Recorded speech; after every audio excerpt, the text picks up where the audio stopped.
Hello friend, welcome to my YouTube channel. तो आज मैं आपको बताने वाला हूँ कि अपनी ही पुत्री से विवाह किया था ब्रह्मा जी ने। सरस्वती का अर्थ होता है बहाव। यह बहाव केवल पानी का नहीं बल्कि विद्या और कला का भी है। यही वजह है कि इन्हें विद्या और कला की देवी कहा जाता है। सरस्वती के द्वारा विज्ञान, संगीत और कविताओं की रचना की गई है। ऋग्वेद में सरस्वती को देवीय नदी भी की भी संज्ञा दी गई है।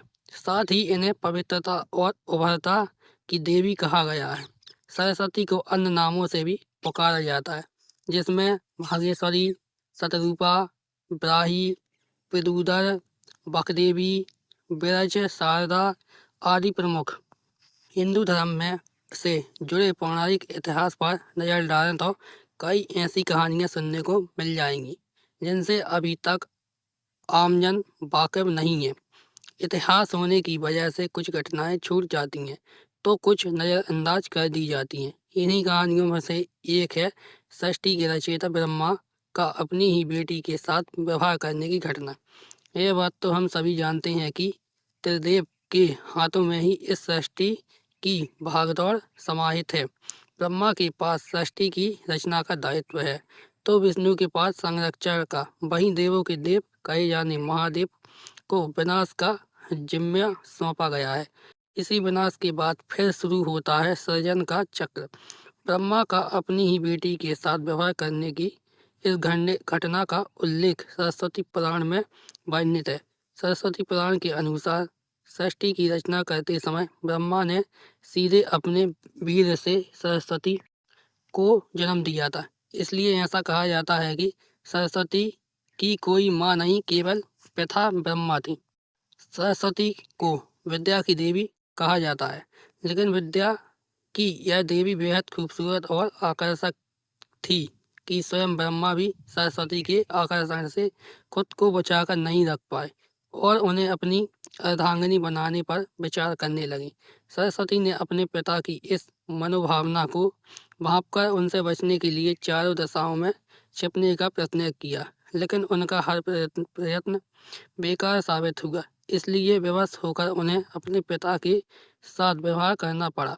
ब्रह्मा और सरस्वती करीब 100 वर्षों तक एक जंगल में पति पत्नी की तरह रहे। इन दोनों का एक पुत्र भी हुआ जिसका नाम रखा गया था स्वयंभू मनु। इसके उलट मत्स्य पुराण के अनुसार ब्रह्मा के 5 सिर थे। कहा जाता है कि जब ब्रह्मा ने सृष्टि की रचना की तो वह इस समस्त ब्रह्मांड में अकेले थे। ऐसे में उन्होंने अपने मुख से सरस्वती, सांद, ब्राही को उत्पन्न किया। ब्रह्मा अपनी ही बनाई हुई रचना सरस्वती के प्रति आकर्षित होने लगे और लगातार उन पर अपनी दृष्टि डाले रखते थे।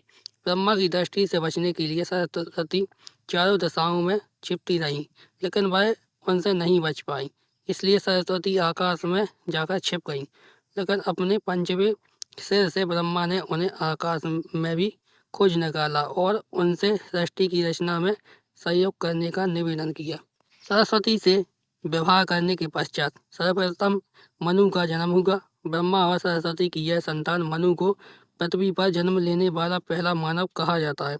इसके अलावा मनु को वेदों और सनातन धर्म और संस्कृत समेत समस्त भाषाओं का जनक भी कहा जाता है। प्रजापति ब्रह्मा का अपनी ही पुत्री के प्रति आकर्षित होना और उसके साथ संभोग करना अन्य सभी देवताओं की नजरों में अपराध था। सभी ने मिलकर पापों का सर्वनाश करने वाले शिव से आग्रह किया कि ब्रह्मा ने अपनी पुत्री के लिए यौनाकांक्षाएं रखी हैं, जो कि एक बड़ा पाप है। ब्रह्मा को उनके किए गए कर्म का फल मिलना चाहिए। क्रोध में आकर शिव ने उनके 5वें सिर को उनके धड़ से अलग कर दिया था।